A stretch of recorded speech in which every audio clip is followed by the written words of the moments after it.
I just miss it all.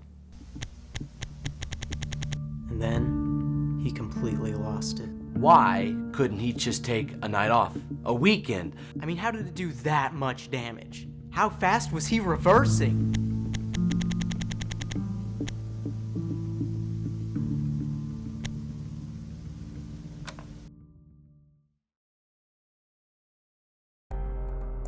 Joey was a pretty normal guy.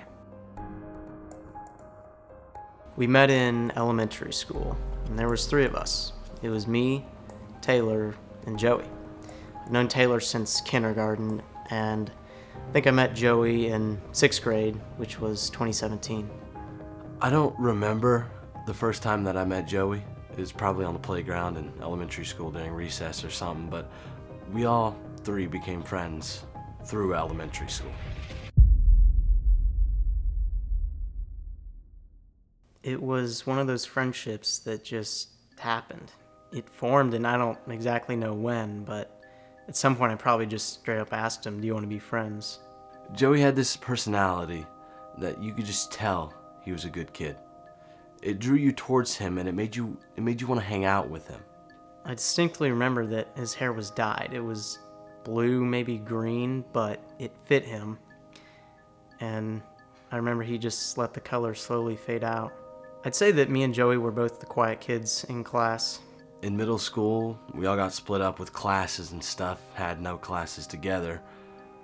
Me and Blake kept in contact. We ate lunch and whatnot, but Joey was pretty much gone. We didn't think much of it at the time, so we just let it happen. I saw Taylor at lunch sometimes, but in high school, freshman year, which was 2019, we started seeing Joey more.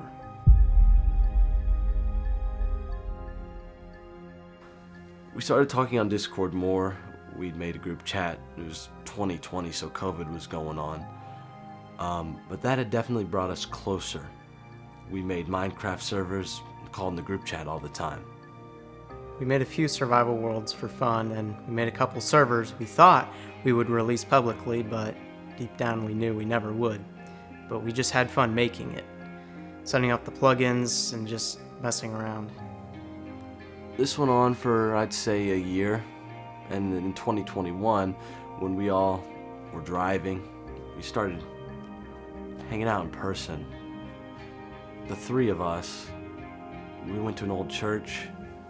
There's an old brick church down the road from my house, and there really was nothing to do, but it didn't matter to us. We enjoyed each other's company. This started a series of hangouts, usually every Friday, and we called them ASC nights. It had a ring to it, so we got hyped for it every time. There was always something different to do, like go out on Joey's boat, watch a movie and eat pizza at my house, or have a bonfire at Taylor's. We were living. One day we got pizza and we took it out on the boat all day. And after the sun had gone down, we were just riding around the lake. His navigation lights, they didn't work, but that did not stop us. We felt unstoppable, and we were unstoppable. I miss it.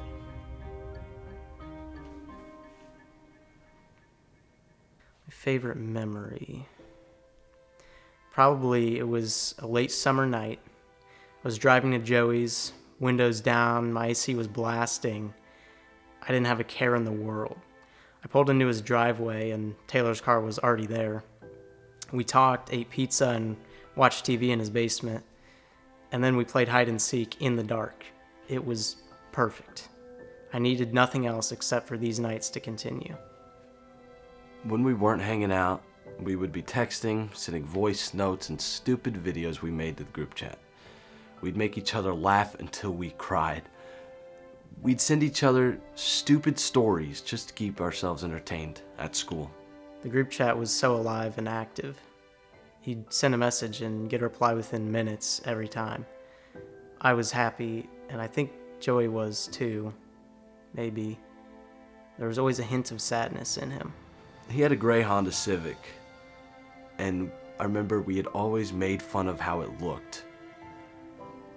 That car, though, now that I look back, It was the structure and the foundation of the friend group.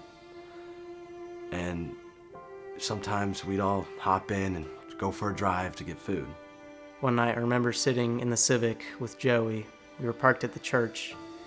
I was reclined back and we were watching SpongeBob on his laptop. It was a calm night. I loved that car. Deep down, I think it was a part of Joey. We didn't know we were living in the best days of our lives until we looked back on it. We enjoyed it, but not enough. We didn't know what we had back then, and we took it for granted. We took him for granted. We bullied that car not knowing it was a key part of the group. We always were telling him to get a new one, and we had no idea what we were doing. Then things started to slip, and the first sign was the incident. It was a Thursday night, 10 p.m. Joey is driving home in his Honda Civic. It was dark. It's hard to see.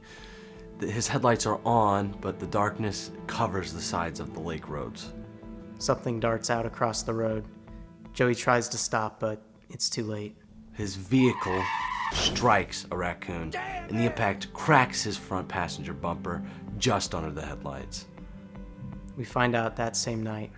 The ASC gang group chat gets a notification. It's Joey. We thought it was funny at the time, a tiny mistake that we'd forget about in a couple weeks. I opened the video. I was shocked, but I was glad it was nothing major. We didn't know this would set forth the complete destruction of Joey. Joey later taped the bumper, called it a day. Things kept going as usual, but soon after, another blow to the Civic. It happened at Dollar General. BAM! Some poor motherfucker's project car backed right into the Civic. It caved the whole fucking door in.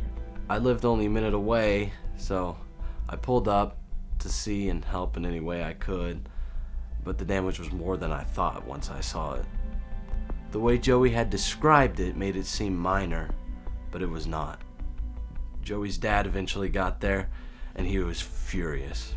I left not wanting to be a part of that at all. Like, damn, man.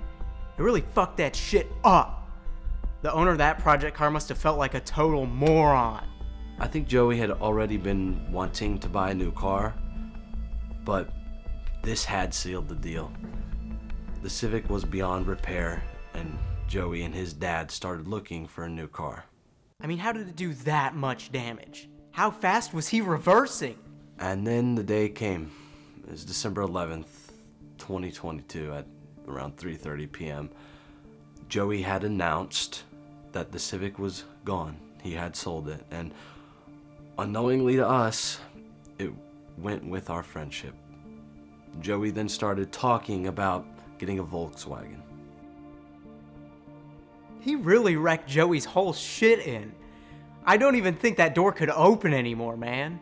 Things started to decline from here. As graduation neared, Joey began to talk less and less, and hangouts, he'd never show up, and he'd never respond to us in the group chat.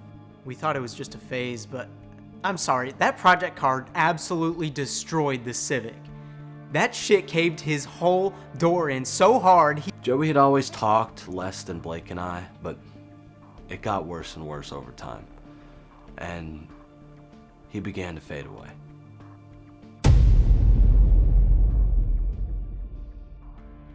Joey landed a big-time position at a multi-billion-dollar corporation, handling their money and being the face of customer interaction. It was unbelievable at first, but we knew his life had to begin eventually. He had gotten a job. McDonald's, the Golden Arches. Joey had become a cashier and began moving up through the ranks. We still talked in the group chat, but it became slower and slower. Hangouts were canceled over work. We thought we could still hang out on the weekends, but he put all of his time and energy into that damned to hell place. And then he completely lost it. We're not sure when or who's responsible, but at some point he started playing Overwatch. and he became addicted. Any second not spent at work or sleeping was spent on Overwatch. It completely ripped the friend group apart. It was now basically just me and Blake, and the group chat fell silent on Joey's end. It had gotten worse. Our messages weren't even being opened anymore. I mean, who doesn't check their phone? Joey stopped coming to ASC nights. Taylor and I still made plans, but Joey, he was gone. He became angry and resentful. Why couldn't he just take a night off? A weekend? Like, didn't he have fun at ASC night too? What did we do wrong?